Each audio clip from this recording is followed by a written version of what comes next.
Assalamualaikum warahmatullahi wabarakatuh. Shalom, Om Swastiastu, Namo Buddhaya, salam kebajikan. Kami dari kelompok 1 yang beranggotakan saya sendiri, Revalina Adelia dengan NPM 91 bersama rekan saya. Saya Aditya Nurlintang dengan NPM 03. Saya Alif Akbar dengan NPM 09. Saya Muhammad Faujan dengan NPM 73. Saya Hairul Cahyadi dengan NPM 120. Pada kesempatan kali ini, kami mendemonstrasikan sekaligus mempresentasikan hasil dari tugas besar kami dalam membuat sistem informasi Cafelora. Baik, saya akan menjelaskan tentang backend pada website Cafelora, yang mana ini adalah tampilan untuk loginnya, yang mana bisa dimasukkan data admin atau staff. Yang pertama-tama kita akan mencoba data untuk si adminnya.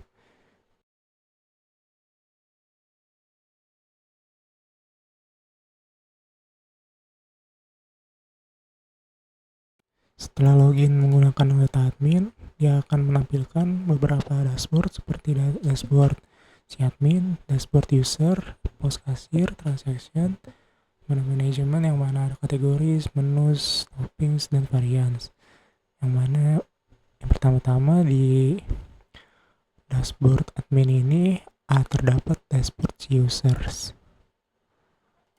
Yang mana si admin itu dia dapat membuat akun si user yang di dalamnya ada nama, email, password, dan roles.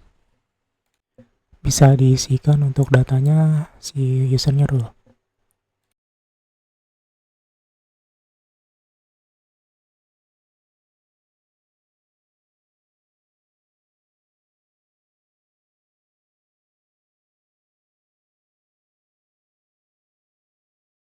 Setelah data-data user udah dibuat dan diklik Save Change, dia akan menampilkan notifikasi created yang artinya berhasil untuk dibuat.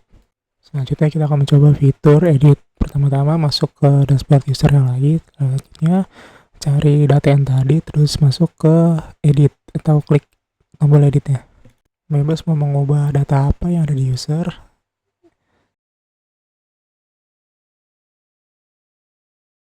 Setelah itu save change. Nah, dia akan menampilkan notifikasi berhasil.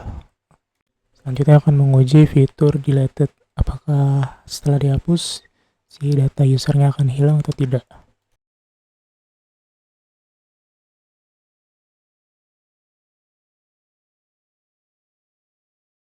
Dan ternyata setelah kita menguji fitur deleted, datanya hilang. Berarti fiturnya berhasil dan tidak ada error. Selanjutnya menguji CRUD pada menu atau dashboard si kategorisnya, yang mana dia bisa create, edit, dan delete. Pertama kita coba fitur create-nya.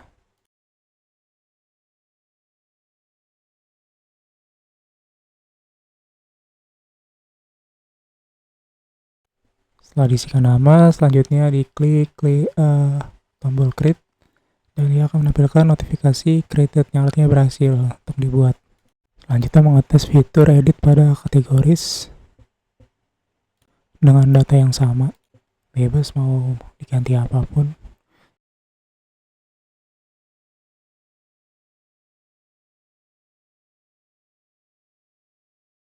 Selanjutnya diklik tombol save change, dan dia akan menampilkan notifikasi berhasil.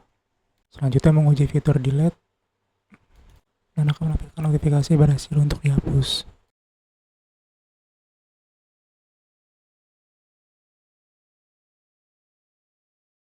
Lanjut ke dashboard si menus. Sama seperti sebelumnya, ada create, edit, dan delete. Pertama-tama kita tes fitur create pada si menusnya. Untuk datanya tolong diisikan ya, Rul.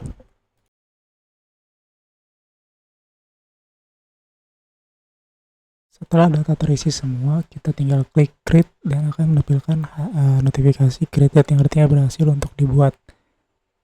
Selanjutnya menguji fitur edit dengan produk yang tadi kita udah buat. Tinggal klik tombol edit. Selanjutnya bebas mau diubah apapun.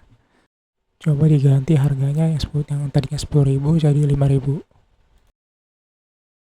lalu di save change, dan nanti akan menghasilkan notifikasi berhasil untuk diedit. Lanjutnya menguji fitur delete, masuk ke dashboard si menunya tadi, terus cari produk yang sama kayak tadi, terus tinggal diklik tombol delete, dan nanti akan menghasilkan notifikasi berhasil untuk dihapus. Lanjut ke dashboard si topping, sama seperti sebelumnya, ada create, ada edit, dan delete. Pertama-tama masuk ke create. Setelah data si topping terisi semua, terus kita klik tombol create akan menampilkan notifikasi berhasil untuk dibuat. Selanjutnya kita akan menguji fitur edit dengan topping yang sebelumnya. Kita coba ubah harganya. Selanjutnya di klik save change dan akan menampilkan notifikasi berhasil. Selanjutnya pengujian pada fitur delete, yang mana pengujian topping yang sebelumnya, tinggal diklik aja delete-nya, nanti akan menampilkan notifikasi berhasil. Selanjutnya masuk ke halaman varian, sama seperti sebelum-sebelumnya. Setelah data-data yang sudah terisi, kita akan klik tombol create dan akan menampilkan notifikasi berhasil. Selanjutnya menguji fitur edit pada varian sebelumnya, kita ganti bebas. Selanjutnya akan mengklik tombol save change dan akan menampilkan notifikasi berhasil. Selanjutnya langsung delete aja untuk menguji fiturnya, dan datanya berhasil untuk dihapus. Kayak tadi, semua itu adalah fitur-fitur yang si admin bisa lakukan. Dan sekarang kita akan menguji apa yang bisa dilakukan oleh si staff. Dan kita akan login terlebih dahulu sebagai si staff. Nah, untuk si staff, dia itu nggak ada dashboard si users. Jadi hanya si admin yang bisa menambahkan usersnya. Dan untuk si staff ini, dia hanya bisa nge-create dan ngedit. Dia nggak bisa nge-delete. Yang bisa nge-delete itu cuman si adminnya.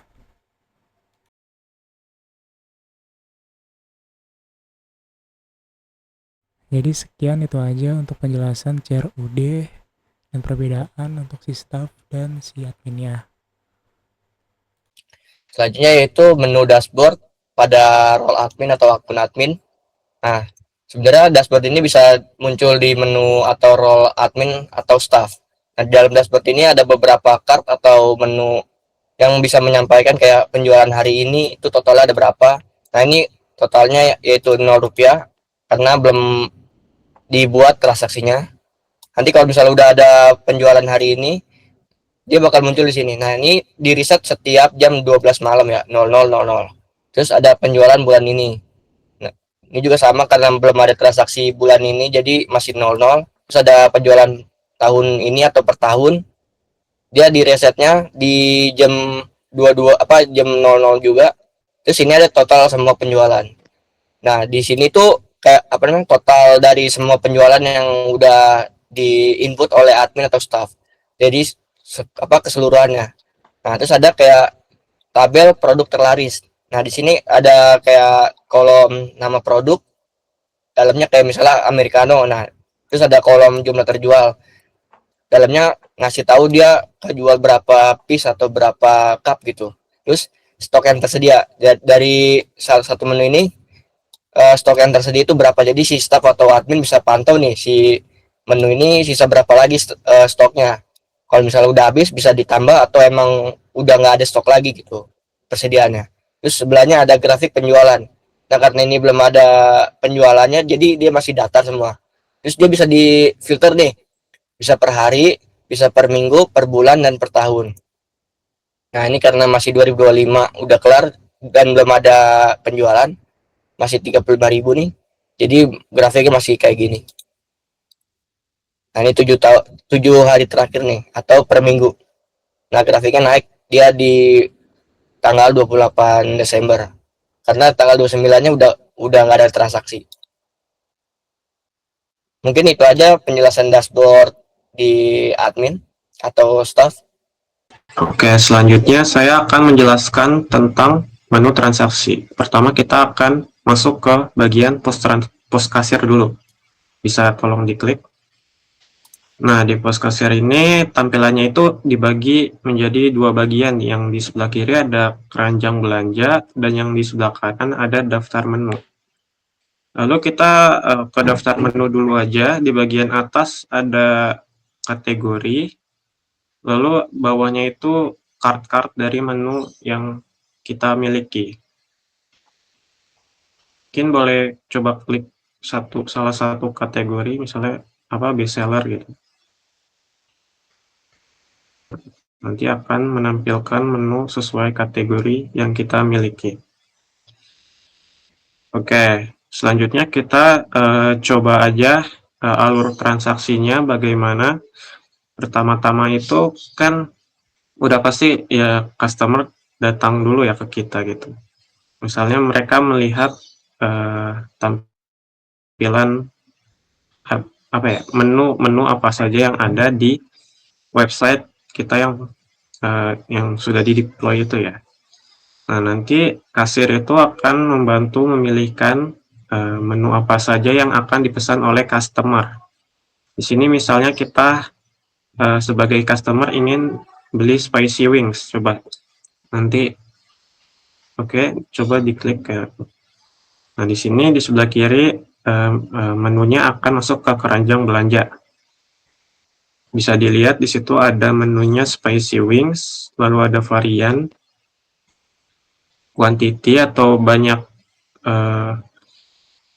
kuantitas yang ingin dibeli, lalu toppingnya di sini kosong karena memang menu ini tidak memiliki topping ya. Lalu harga satuan dan subtotal. Nah, mungkin bisa diisi menu varian dan sebagainya sebagai contoh.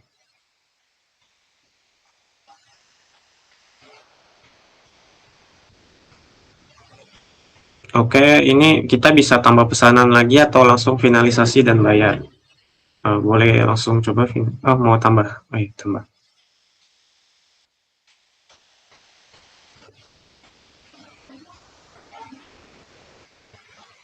Oke, totalnya adalah 143.783. Bisa langsung finalisasi dan bayar. Nah, setelah itu akan muncul notifikasi pesanan berhasil dibuat dan belum lunas atau belum dibayar. Nah, di sini ada tampilan untuk kita membayar si pesanan yang udah kita buat. Nah, di sini akan ada detail order dengan invoice bla bla bla bla. Lalu ada detail informasinya, nomor antrian berapa. Nah, di sini ada nama kasirnya. Ini seharusnya benar ya, nama kasirnya benar.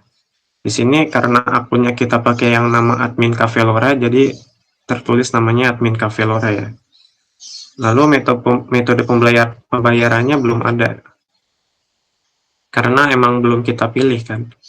Selanjutnya di sini statusnya masih pending karena belum selesai pembayarannya, dengan total seperti sebelumnya 143.000, lalu tanggalnya hari ini, yaitu 3 Januari. Nah, untuk detail item yang diorder ada di bagian bawah, spicy wing dan mocha. Nah, sekarang kita lanjut aja ke metode pembayarannya. Misalnya di sini kita mau coba cash dulu ya. Cash misalnya 150.000 gitu.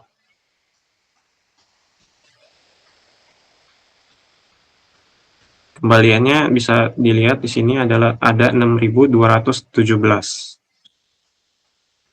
Nah, di sini pertama-tama kita coba dulu bayar cash ya.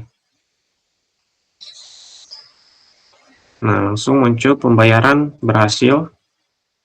Lalu transaksinya udah lunas ya, nanti masuk ke bagian transaksi.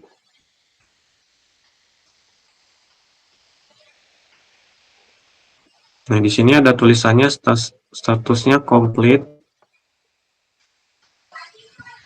Yang paid ya, yang atas. Kembaliannya berapa, bisa dilihat juga detailnya di sebelah kiri, kembalian, tanggal, dan sebagainya. Nah, selanjutnya kita juga coba yang pakai metode pembayaran lain. Oke, selanjutnya itu pembayaran menggunakan QRIS atau orders ya, menggunakan payment gateway dari Mitrans. Nah, caranya itu si admin atau staff bikin pesanan hingga muncul detail order seperti ini. Nah, di bagian metode pembayaran, si admin atau staff tuh klik yang others atau QRIS dan transfer. Nanti dia otomatis metode pembayarannya berubah jadi Mitrans. Habis itu klik tombol bayar sekarang.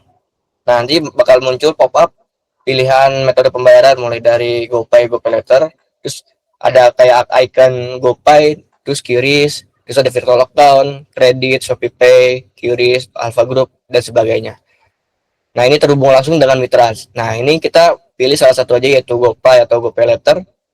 Nanti dia bakal memunculkan kode QRIS bayar atau pembayaran menggunakan QRIS. Ini karena masih dummy atau masih sandbox ya, kita copy aja image address-nya, kemudian pergi ke sandbox-nya si Mitrans, terus kita paste. Nah, ini pemilihan metode pembayarannya kita pakai ShopeePay aja sebagai contoh. Nah, status udah paid, harusnya udah berubah di sini. Nah, payment successful. Dia otomatis pop-up-nya berubah jadi itu dan pembayarannya berhasil. Setelah pembayaran berhasil, nanti nomor order ini bakal masuk ke menu transaksi. Nah, ini dia nih order yang tadi telah dibuat, yaitu statusnya paid, terus kembaliannya 0 karena dia menggunakan QRIS, jadi uang pas gitu kan. Terus karena dia masih statusnya paid, harusnya setelah pesanan dibuat, si admin atau staff tuh bakal membuat pesanannya yang akan dikirim ke si pelanggan. Nah, kalau udah kelar atau si pelanggan sudah menerima pesanannya, nanti si admin atau staff tinggal klik tombol selesaikan nih di sini. Kita contohin aja. Nah, ini ada pop-up selesaikan pesanan nomor order bla bla bla. Kalau sudah sesuai dan pelanggan sudah menerima pesanannya, klik confirm. Nanti bakal muncul pesanan telah selesai dan statusnya berubah jadi completed. Ini juga diselesaikan. Nah, nanti bakal muncul pesanan telah selesai dan statusnya berubah jadi completed. Dan ketika klik salah satu detail ordernya, dia bakal berubah juga status pesanannya di sini. Pesanan telah selesai. Mungkin itu aja penjelasan dari detail order dan menu transaksi. Kemudian dari menu pos kasir dan dua metode pembayaran menggunakan cash atau QRIS menggunakan Mitrans. Selanjutnya pada bagian transaction di sini bisa melakukan ekspor dari laporannya. Pertama di sini kita akan mencoba untuk filter laporannya. Filter laporan di sini bisa berdasarkan status dan juga tanggal transaksi. Boleh dicoba.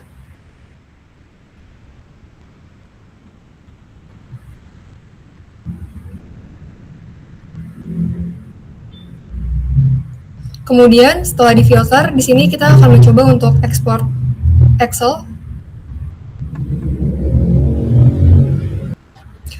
Berikut ini merupakan hasil dari ekspor XLSX. Di sini ada periodenya yaitu 3 Januari sampai dengan 3 Juni. Di sini untuk kolom itu ada tanggal, invoice, kasir, dan status, metode, serta total. Boleh ke yang PDF. Dan yang ini merupakan hasil dari tampilan PDF, itu sama seperti Excel, hanya beda formatnya saja. Oke, mungkin selanjutnya di sini saya akan menjelaskan untuk tampilan dari front end untuk pelanggan. Jadi nanti si pelanggan akan melihat tampilan seperti ini di bagian tab di depan kasir, di mana bertujuan untuk memudahkan si pelanggan untuk melihat atau memilih menu yang pelanggan inginkan. Di mana di tampilan ini memiliki beberapa fitur, yang contohnya di bagian navbar itu ada fitur filtering, di mana bisa difilter berdasarkan nama, harga, dan kategori. Untuk tesnya coba satu-satu nama.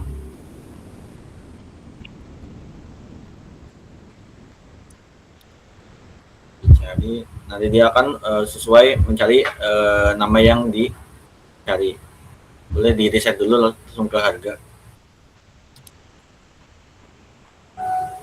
Boleh 10 ya. 10 terus maksimalnya 20.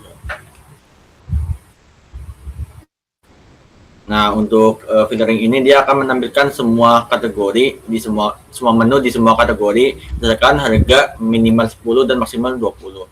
Lalu misalkan kita akan menambahkan kategorinya, coba kategorinya dulu. Jangan direset, harusnya reset dulu. Nah, kategorinya misalkan snack atau kopi, boleh kopi ya. Nah, di sini dia akan hanya menampilkan menu di kategori kopi berdasarkan harga dari minimal 10 dan maksimal 20. Lalu misalkan hanya menampilkan menggunakan filtering kategori. Nah, dia akan hanya menampilkan semua menu di kategori dessert. Lalu tampilan main menunya coba. Nah, di tampilan menu juga terdapat menu rekomendasi berdasarkan bestseller. Tampilan ini ditaruh di bagian awal agar mempermudahkan pelanggan untuk memilih menu yang mana yang paling bestseller berdasarkan paling banyak terjual.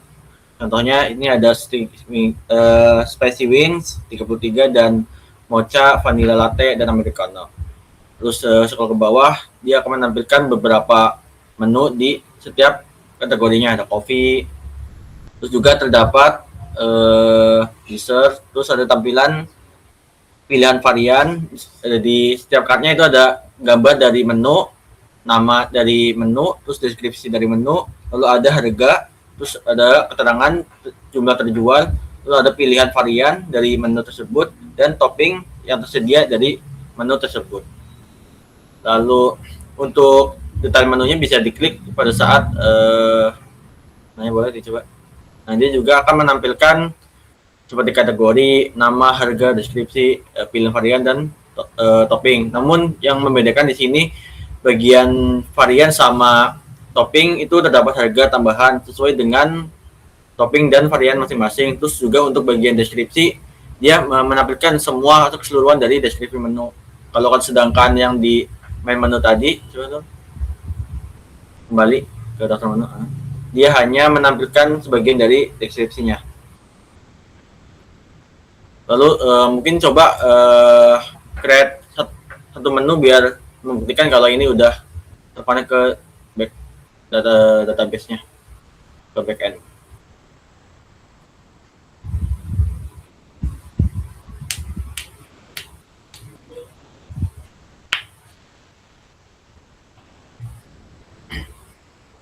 Ke create aja. Di sini create udah terpisah, langsung ke tampilan front end. Langsung ke itu aja terus kategori. Boleh nama.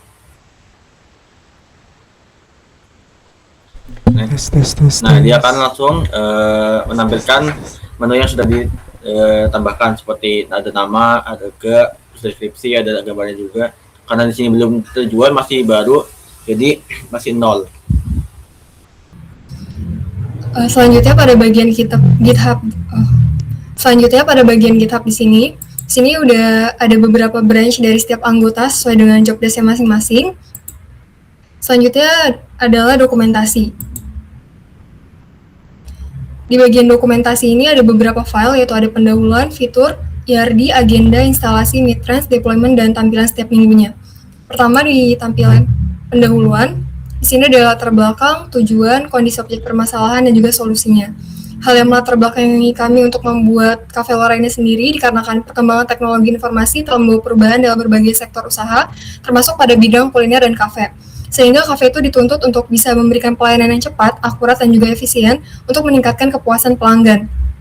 Dan seiring perubahan perilaku dari pelanggan sendiri, mereka itu membutuhkan tampilan yang tidak hanya dalam bentuk poster, tapi juga dalam bentuk digital yang bisa dilihat secara cepat dan bisa memberikan metode pembayaran yang tidak hanya tunai, tetapi berbagai metode pembayaran. Tujuan dari pembuatan Cafe Lora sendiri ini itu untuk membuat sistem informasi yang mendukung operasional kafe secara terintegrasi, menyediakan sistem pemesanan dan transaksi yang cepat serta akurat, menyajikan informasi menu secara jelas dan informatif, mendukung proses pembayaran baik secara tunai maupun non-tunai melalui integrasi payment gateway, serta membantu pengelola kafe dalam mengelola data menu, stok, serta laporan penjualan secara efisien. Berdasarkan hasil pengamatan yang dilakukan, diperoleh beberapa kondisi permasalahan, yaitu proses pemesanan dan pencatatan transaksi yang masih berpotensi dilakukan secara manual, informasi menu yang belum disajikan secara terstruktur, kesalahan dalam perhitungan harga dan pencatatan transaksi yang masih mungkin terjadi, metode pembayaran yang masih dilakukan secara terbatas, yaitu hanya tunai, dan proses pengelolaan laporan penjualan dan pemantauan performa usaha belum berjalan secara efisien. Oleh karena itu, di sini kami menawarkan sebuah solusi dengan membuat sistem informasi Cafelora dengan penerapan sistem pemesanan dan transaksi yang terintegrasi berbasis website, penyediaan tampilan menu yang informatif dan mudah dipahami pelanggan, penggunaan sistem point of sale atau POS dengan perhitungan harga otomatis, integrasi payment gateway untuk berbagai metode pembayaran, serta penyediaan fitur laporan untuk evaluasi. Kemudian di sini adalah file fitur dari Cafelora. Boleh dibawain. Aktor yang terlibat dalam sistem Cafelora sendiri ini ada 3, yaitu ada admin, kasir atau staff, dan pelanggan, di mana admin itu berperan sebagai pengelola utama sistem. Admin memiliki hak akses terhadap fitur manajemen data, termasuk pengelolaan menu, kategori, varian, topping, data pengguna, serta pemantauan laporan penjualan. Kasir atau staff itu bertugas menangani proses transaksi penjualan secara langsung, memiliki akses untuk ke sistem point of sale untuk mencatat pesanan pelanggan, melakukan perhitungan total harga secara otomatis, menerima pembayaran, serta mencetak struk transaksi. Sedangkan pelanggan itu merupakan pengguna sistem pada sisi front end. Pelanggan bisa mengakses sistem untuk melihat daftar menu, melakukan pencarian dan penyaringan menu berdasarkan nama, harga, dan kategori, serta melihat detail informasi setiap menu. Next. Di sini ada functional requirement dari sistem informasi Cafelora, bisa dilihat sendiri, terdapat 15 functional requirement. Sedangkan sistem Cafelora sendiri ini memiliki beberapa fitur. Dari fitur adminnya ada cara udah menu, kategori, varian, dan topping, upload dan manajemen gambar menu, sistem manajemen stok otomatis, workflow status transaksi dari awal hingga selesai, pengelolaan user, dashboard, pendapatan serta grafik penjualan harian dan bulanan, serta ekspor laporan transaksi ke format PDF atau Excel. Sedangkan fitur bagi kasir atau staff, ada input pesanan menggunakan komponen repeater, penambahan topping dan modifier secara dinamis, perhitungan total harga secara otomatis, fitur input uang bayar dan kalkulasi kembalian, cetak struk transaksi dalam bentuk PDF atau HTML, dan akses halaman yang dibatasi sesuai role. Fitur pelanggan dari front end sendiri di sini ada melihat daftar menu makanan dan minuman, filter menu berdasarkan nama, harga, dan kategori, tampilan menu berbentuk kartu, dan halaman detail menu. Sedangkan fitur tambahan yang bersifat opsional ini ada integrasi payment gateway dengan Midtrans, filter laporan berdasarkan tanggal dan status transaksi, serta fitur chart penjualan untuk monitoring transaksi 7 hari terakhir. Di sini untuk pembagian job desk-nya sudah dibuat untuk ke-6 anggota. Boleh ganti ke file ERD.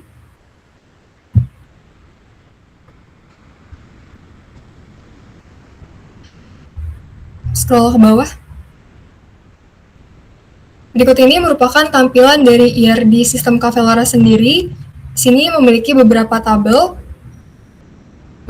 Untuk penjelasan relasinya, yaitu pertama di sini ada user dengan roles, itu many to many. Satu user bisa memiliki banyak role dan sebaliknya. Roles dengan permission itu many to many. Role bisa memiliki banyak permission. User dengan permission many to many. User bisa diberi permission langsung. Kategoris menu itu one to many, satu kategori memiliki banyak menu. Menu dengan varian itu many to many, satu menu bisa memiliki banyak varian. Menu dengan toppings itu many to many, satu menu bisa memiliki banyak topping. User transaction itu one to many, satu user atau kasir bisa membuat banyak transaksi. Transaction dan payments itu one to many, satu transaksi dapat memiliki beberapa record pembayaran. Transaction dengan transaction item itu one to many, satu transaksi terdiri dari banyak item pesanan. Menu dengan transaction item, minute one, satu item pesanan merujuk ke satu menu. Varians dengan transaction item, minute one, item pesanan hanya memakai satu varian. Transaction item dengan transaction item topping itu one to many, setiap item pesanan dapat memiliki beberapa topping. Dan terakhir itu topping dengan transaction item topping itu minute one, topping digunakan sebagai tambahan pada item tertentu. Kemudian di user dan role ini ada tabel user yang berfungsi untuk menyimpan data user, admin, dan staff. Lalu ada tabel roles, itu untuk menyimpan daftar peran, tabel permission untuk menyimpan daftar permission, dan tabel role has permission itu menghubungkan role dengan permission, tabel model has role itu untuk assign role ke user, tabel model has permission itu memberi permission langsung ke user. Sedangkan di menu sistem ada tabel kategoris untuk menyimpan kategori menu, tabel variance untuk menyimpan varian menu, tabel topping itu untuk menyimpan topping menu. Tabel menus itu untuk menyimpan menu makanan dan minuman. Di tabel menu varian itu relasi menu dan varian. Lalu di tabel menu topping itu relasi menu dengan topping. Di transaction system atau POS ini ada tabel transaction untuk menyimpan transaksi kasir, tabel payment untuk menyimpan data pembayaran untuk transaksi. Di tabel transaction item itu untuk menyimpan item dalam transaksi, tabel transaction item topping untuk menyimpan topping tambahan pada item transaksi. Next.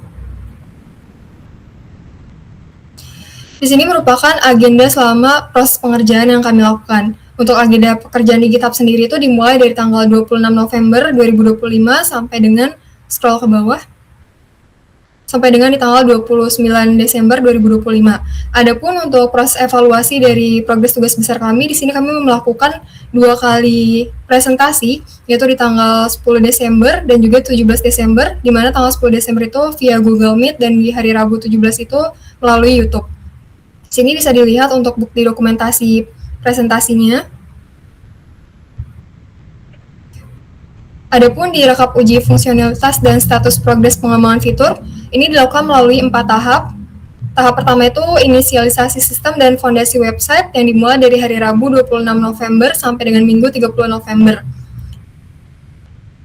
Next.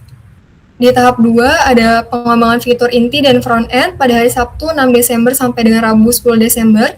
Dan di tahap 3 itu integrasi sistem dan POS hari Rabu 10 Desember sampai Sabtu 13 Desember. Dan terakhir itu di tahap 4 finalisasi, payment dan dokumentasi di hari Rabu 17 Desember sampai Senin 29 Desember. Next. Untuk bagian instalasi, teknologi yang digunakan di sini ada PHP 8.2, Laravel Framework itu 12, Composer, NPM, Fit, MySQL atau PostgreSQL, Filament itu 3.3.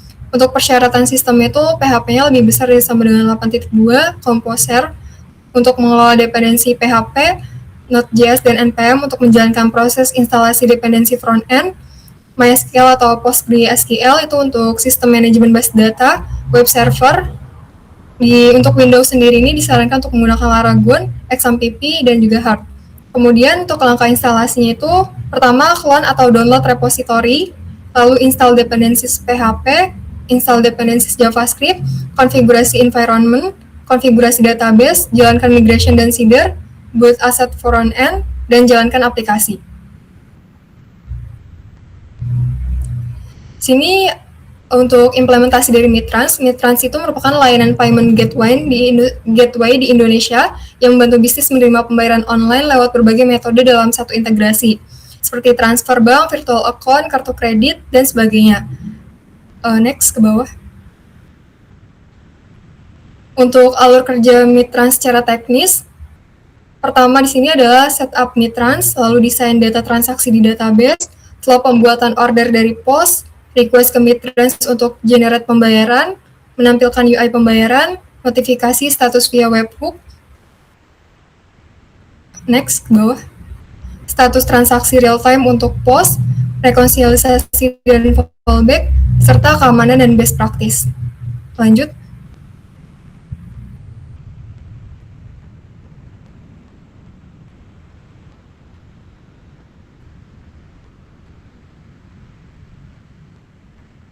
Kemudian kami melakukan deployment. Pertama di sini kami mulai dari proses pembelian hosting yang memiliki fitur SSH.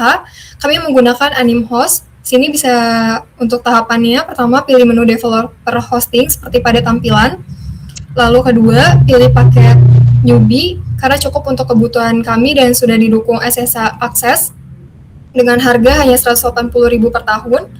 Kemudian ketiga itu selesaikan pembayaran hingga masuk ke client side dari hosting. Next.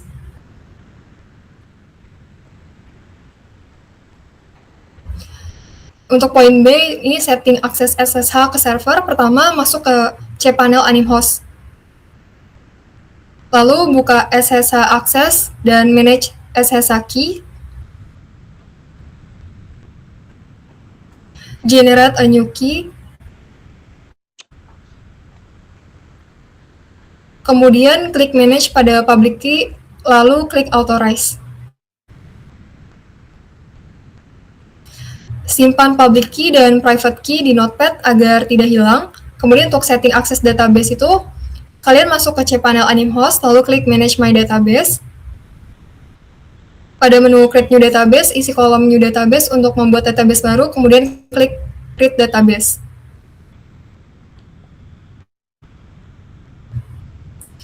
Lalu pada menu Database User, isi kolom Add New User untuk membuat user baru yang mengakses database.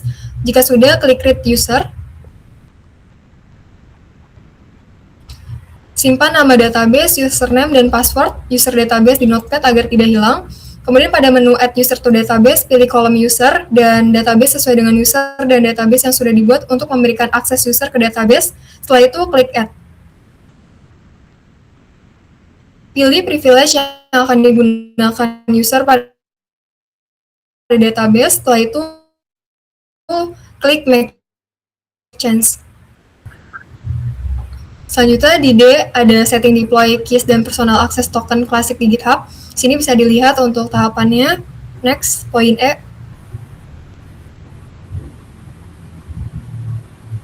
Lalu setting personal access token klasik di GitHub.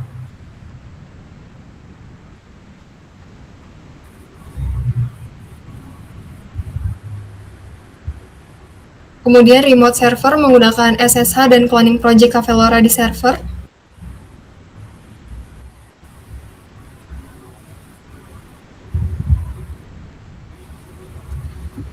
Kemudian terakhir di sini adalah setup project di server.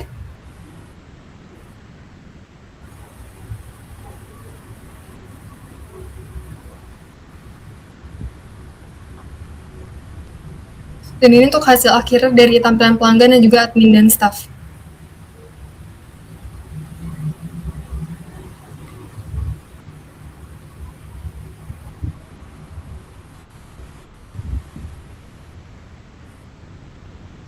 Ini lo buka apa enggak? Kemudian lanjut ke tampilan.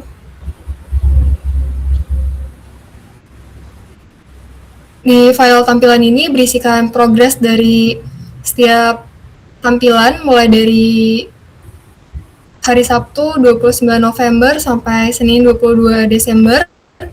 Ini untuk halaman adminnya bisa dilihat sendiri.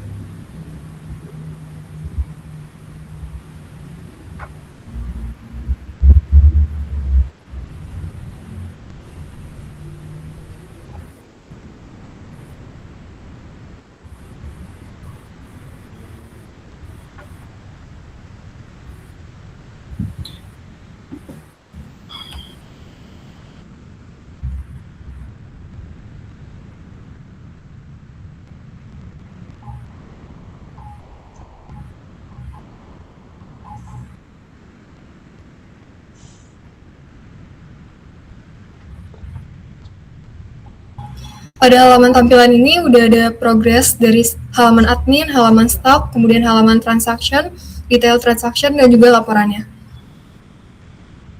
Bisa dilanjut ke responsif aja.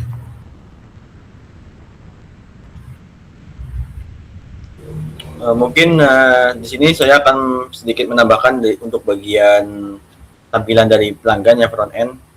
Di sini saya sudah membuat berdasarkan referensi juga. Di sini contoh berdasarkan tampilan pada HP, di mana bagian navbarnya bagian menu filtering itu menjadi icon hamburger ya. Untuk diklik, dia akan menampilkan animasi ke bawah dari kolom-kolom setiap filtering. Boleh dicoba dulu.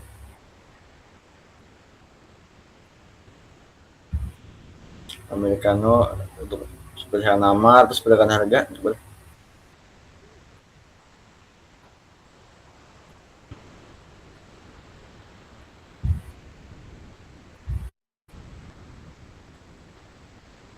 Mungkin tampilannya sama ya seperti tampilan dashboard, cuman ini versi HP aja. Mungkin boleh ke detail menu, salah satu menu.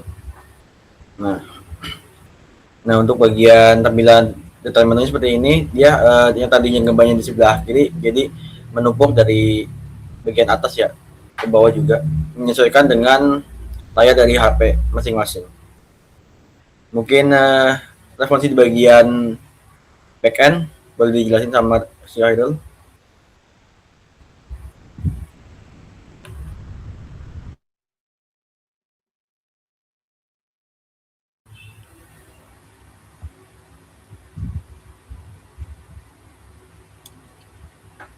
Nah, ini adalah tampilan dashboard admin atau staff menggunakan tampilan dari HP. Nah, yang saat barang tadi kalau di desktop kan ada sebelah kiri. Nah, dia bakal diumpetin atau di hide dan dijadikan satu menu, yaitu di bagian hamburger ini. Jika diklik, dia bakal muncul sidebar-nya yang ada di sebelah kiri. Kayak misalnya ada dashboard, menu users, terus menu transaksi, sama menu manajemen. Yang hasilnya itu mirip-mirip kayak yang di desktop. Nah, bedanya kalau misalnya tabel seperti ini, dia bakal kepecah, atau bukan kepecah sih, kayak cuma nampilin dua kolom. Nah, kalau untuk itunya, kalau pengen nampilin detailnya, dia bakal muncul kalau di scroll ke samping. Ini karena ekstensinya nggak jelas ya. Ini harusnya bisa nih di scroll ke samping. Bisa. Nah, ini untuk tampilan dari pos kasir. Nah, keranjangnya itu dia ada di sini. Kalau misalnya diklik, nanti bakal muncul pop-up kayak gini, keranjang belanja. Kita contohnya satu. Nah, ini dia tampilan responsif dari menu pos kasir. Kemudian ke transaksi. Nah, ini juga sebenarnya bisa di scroll ke samping, cuman karena ekstensinya tidak mendukung, jadi kita contohin aja detail ordernya. Nah, ini untuk detail ordernya.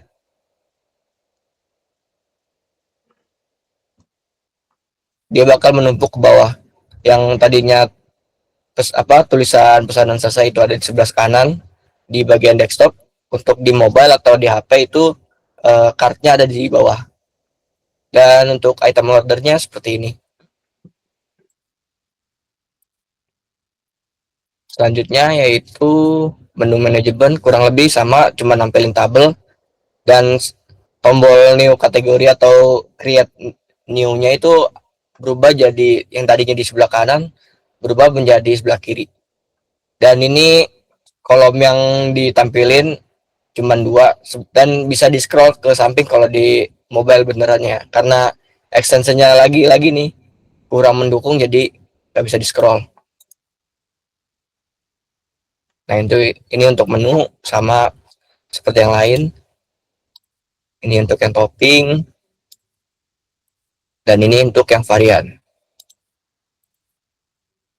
Nah, untuk yang dashboard sama seperti yang lain, itu kartnya menumpuk dari atas ke bawah. Yang kalau di desktop kan ngelebar ke samping kan. Nah, ini untuk bagian menu di profile ya. Ada nama akunnya yaitu admin Cavelora, terus ada temanya atau temanya nih bisa light, bisa dark, atau ngikutin sistem. Dan ini ada tombol sign out atau keluar dari sistemnya. Nah, ini untuk login, halaman loginnya.